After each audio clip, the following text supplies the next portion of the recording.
me forever. I could be... I don't know. I can go to jail for this. Do you think abortion is murder? We have to stop seeing each other. My whole life, I have been told that I was a sinner. So why should... Preacher's Daughter begins not simply as an album, but as a deep excavation of identity, trauma, belief, and escape.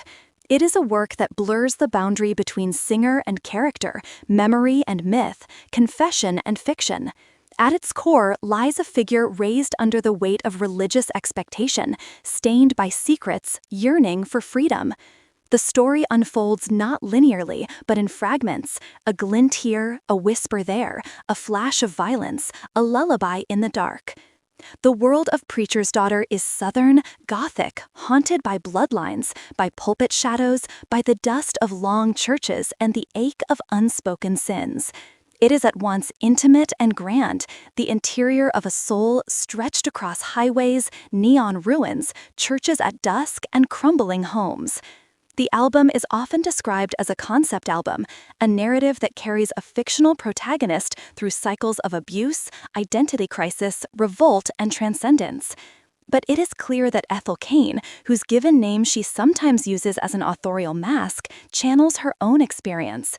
The tension between religious upbringing and the desire to break from it, the echoes of trauma, the yearning for autonomy. The Preacher's Daughter is both a role and a prison.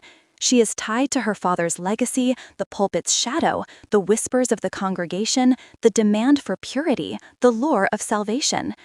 But she also carries desire, disobedience, darkness, and rebellion. In her bones, she knows that blood doesn't absolve, and faith is not always light.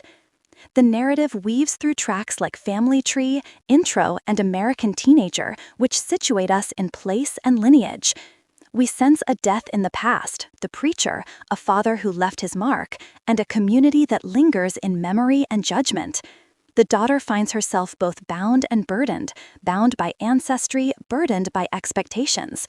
She moves outward, in tracks like A House in Nebraska, drifting toward escape, toward illusion, toward the possibility of a different home, away from the pulpit, away from the congregation, away from the bones of her past. Yet even as she flees, the ties tug. The noose becomes metaphor, the branches of the family tree become snakes.